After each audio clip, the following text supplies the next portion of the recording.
안녕하세요. 너랑나랑의 이서원입니다. 안녕하세요. 이건우입니다. 정말 성이라는 게 생명의 에너지라는 것이 증명되는 게 성 얘기를 하니까 시간이 어떻게 가는지도 모르고 재밌네요, 선생님. 성을 자제하는 님.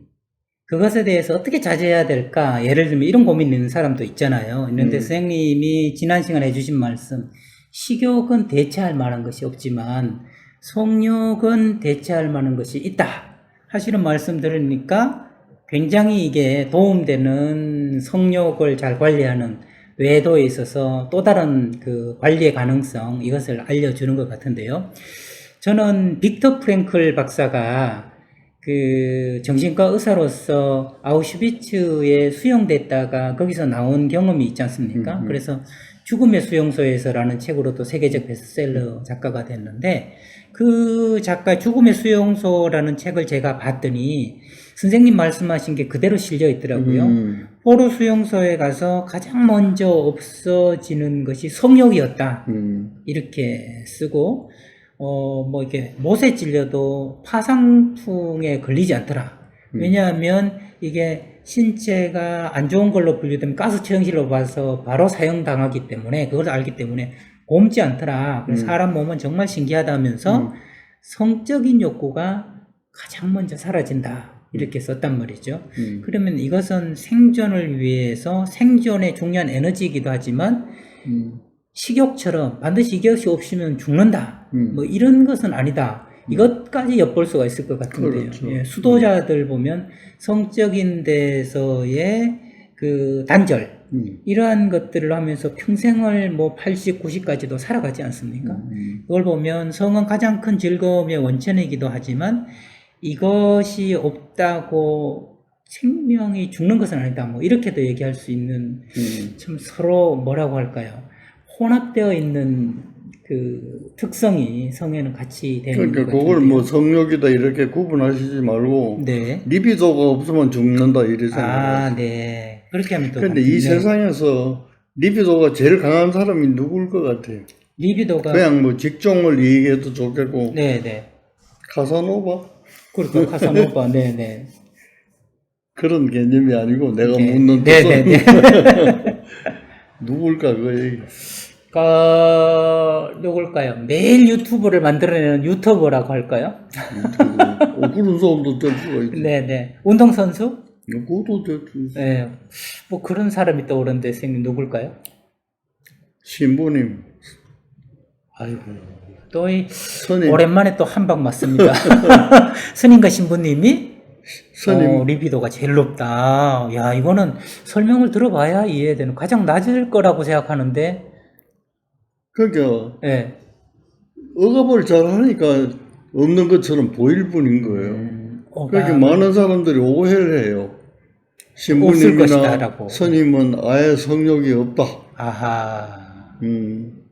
굉장히 강한 사람이. 네. 그 강함을 억압하고 사니까 그 이상 강한 사람이 어디 있겠어요. 네. 지금 누구나 본능인데 그것을 없는 것처럼 누를 정도 되면 그럼. 그 에너지가 어마어마하기 때문에 이분이야말로 리비도가, 삶에 대한 리비도가 가장 강하다. 그래서 내가 정신과 의사로서 경험을 얘기를 하면 그분들도 밤에 주무시면서 꿈은 성적인 꿈을 많이 꾸실 거예요. 이 말을 내가 왜 하느냐 하면은 어디든지 그 성적인 것을 성화시키지 않고는 억압이 안 돼. 그러니까 꿈에는 누가 제재하는 사람이 없잖아. 그렇죠. 윤리로부터 자유로운 시간이죠. 그러니까 성적으로도 뭐 내 마음대로. 네. 그리고 내가 말 안 하면 누가 안 와요. 그렇죠. 굳이 뭐 묻지도 않았는데 답할 필요도 없고. 그러니까 이제 꿈이라는 게 그거예요. 꿈이라는 게 그 서블메이트 하는 기능이 있는 거예요. 그러니까 이제 극단적인 예를 들면은 가장 도덕적인 사람이 가장 비도덕적인 그런 말이 있어요. 아하. 그건 무슨 말이냐면 가장 비도덕적인 본능이 있기 때문에 그것을 자기가 어떻게든지 억압하려고 하니까 네, 네. 이제 그런 설명들이 있다 그 네, 얘기예요. 상당히 근데 쌤 그건 말씀을 이제 뭐 일리가 들어보니까 있는 네, 예, 고개가 끄덕여지고 수긍되는 이야기인 것 같은데요. 가장 도덕적인 사람이 비도덕적이다라는 말씀은 어떻게 보면 인간의 본능 중에 정말 강한 것이 성적인 욕구다 하는 것으로 또 이해할 수가 있는데 말이죠. 선생님. 그래서 이제 제가 정신 건강만을 생각해서 네. 말씀을 드리면 여러분들이 꿈꿀 때는 그런 성적인 꿈을 많이 꾸는 게 좋아요. 성적인 꿈 권장사항이다. 근데 이런 것도 이제 뭐라고 할까 좋지 않게 들으시면 네, 네. 좋지 않겠지만 나는 이제 그런 가설을 근거로 해서 제가 네, 말씀드린 거니까 네. 농담이 아닙니다. 네. 선생님 그런 가설 또 지금 하신 말씀 속에서 핵심은 승화라는 말인 것 같은데요. 승화. 근데 이런 단순한 질문도 가능하지 않습니까? 성적인 데서 얻는 쾌락과 다른 활동을 해서 얻는 쾌락은 종류가 좀 다르잖아요, 선생님. 이렇게 볼멘 소리가 나올 수도 그렇죠. 있을 텐데. 네. 그게 다르지 않습니다. 와, 다르지 않다. 오늘 이거는 귀를 쫑긋하고 들어야 될. 네. 네, 지금부터. 네. 쾌락이라는 점에서는 똑같아요. 쾌락에 예를 있어서는 들면 똑같다. 손흥민 선수를 내가 좋아하니까 자꾸 네, 예를 네, 네, 그렇게 네, 드는데 손흥민 선수가 공을 탁 쳐서 골인하면 그 순간에 손흥민 선수가 어떻겠어요? 이야, 그 쾌감은 정말 무엇과도 비교할 수 없어요. 뭐 설명하기 어려울 거예요. 네. 자기도 이제 뭐 골든 세레모니를 뭐 이렇게 하고 뭐 하잖아요. 네네네, 그걸 맞죠. 이렇게 하죠. 이렇게. 그게 이제 자기로서는 최대의 기쁨을 표현하는 거거든. 네네네. 표현하는 거예요. 쾌락의 종류는 다를지라도 본질적으로는 그 샘솟는 기쁨 이런 것에 있어서는 골이 넣었을 때나 그렇지. 성적인 쾌감이나 다를 바가 없다. 그러니까 그거는 뭐 손흥민 선수뿐 아니라 뭐 손재주가 있는 사람은 뭐 자기가 그림을 그려놓고 그런 걸 또 느껴. 네. 조각을 해놓고도 느끼고. 네. 뭐 머리 좋은 사람은 자기가 책 한 권 써내놓고도 그런 쾌락을 느껴요. 저도 책 한 권 마지막 페이지 딱 점 찍을 때 엄청난 그럼 쾌감이 올라온단 느끼지만은 이 모든 쾌락이 성적 쾌락에 미치지 못하는 거예요. 정리가 그래서 정리가. 이 성이라는 게 이제 그 사람들이 자꾸 자제하고 하려고 하는 그것만 자꾸 쫓아가다 보면 이제 카사노바가 되잖아요. 네네네. 난 카사노바 그 사람은 성적으로 그렇게 아주 문란한 사람인 줄 알았더니 학위를 몇 개 가진 아주 지식 있는 지성이 한 일도 많고 말이지. 그러니까 그게 이제 그 정신이야기에서 또 어떤 사람은 분석해 놓은 게 있어요. 자기의 그 정체감, 아이덴티티가 부족하다는 거예요.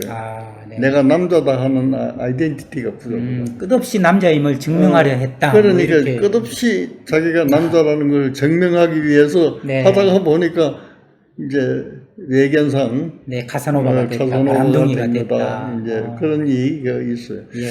그리고 내가 네팔 자주 가니까 자꾸 네팔 얘기를 하는데 거기에 보면 사원에 말이죠. 우리 같으면 이제 석가래가 이래 나와 있잖아요. 그런데 그거는 이제 지붕을 받치는 그걸 뭐라고 표현해야 될지 모르겠어. 우리 같으면 이제 석가래 댁인데 이렇게 받쳐놓은 게 있어요. 받쳐놓은 데는 조각을 다 해놨어. 조각을 해놓은데 그 밑에는 사람들이 성행동을 하는 모양을 조각을 딱 해놨어. 중나라 모양들을 다. 실제로 사실적으로. 굉장히 사실. 그 사원마다 그게 다 있어요. 신성한 사원의 성행위 하는 장면을 노골적으로 표현한 거를 다 조각을 해놨다. 그래서 내가 그게 참 이상해서 물어봤더니 책도 읽고 했더니 재밌는 얘기가 있어요. 책은 그 서양 사람이 쓴 건데 자기가 그걸 보고 자기 나름대로 이제 해석을 해놓은 게 그 신이 많다고 그랬잖아요. 그랬죠. 그러니까 이제 벼락을 치는 신이 있대요 또. 여러 신 중에 벼락을 치는 신. 벼락신이 있어. 이 벼락신은 처녀신이에요. 아, 네. 그래서 이제 인간들이 네. 그 부부 생활하는 그걸 조각을 해서 처음 밑에 다 이래 놓으면 네. 벼락을 때리려고 하다가 부끄러워가지고 참 해석을 기발하게 재미있는 네. 상상이죠. 그런데 이제 그 네. 학자들하고 얘기를 해보면 네. 이런 얘기를 해요. 그 인간이 즐길 수 있는 쾌락 가운데 제일 큰 쾌락이 뭐냐는. 인간이 가질 수 있는 쾌락 중에 가장 큰 쾌락은 그러면 맥락상 성적인 쾌락이라고 해야 되겠네요. 그렇죠. 네. 성적인 쾌락은 가장 단시간에 가장 큰 쾌락을 얻는 가장 거예요. 짧은 시간에 가장 큰 쾌락은 성적인 쾌락을 당할 게 없다. 우리가 술 먹어도 기분 좋잖아요. 그렇죠, 그렇죠. 그거는 술 먹고 시간을 좀 기다려야 돼. 네. 술이 취할 때까지. 네. 그러나 이 성관계라고 하는 것은 관계 그 자체가 쾌락이에요. 네. 그리고 쾌락의 정도도 크고 음흠. 이거를 표현하려고 했다는 거야. 네. 그래서 그거 표현해가지고 뭐 할 거냐? 뭐 할 거냐? 네. 종교라고 하는 것은 그 쾌락보다 더 큰 거다, 거의. 와. 그 설명이.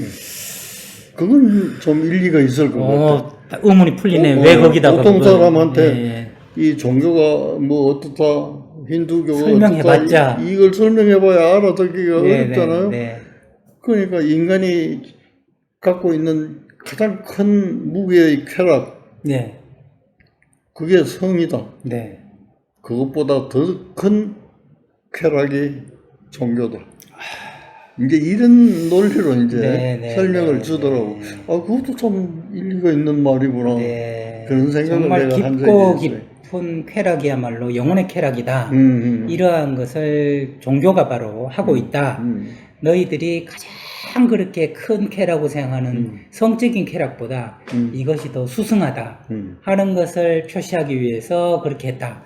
와, 선생님 오늘은 선생님과 말씀을 들으면서 시간이 정말 1분처럼 지나가는 느낌이 계속 이 주제에 대해서는 드는데, 그 승화할 수 있는 모든 쾌락들이 어떤 쾌락도 인간의 성적인 쾌락을 당하지 못한다. 근데 이거보다 신의 사랑, 신의 그 영혼을 느끼는 종교는 더 크다.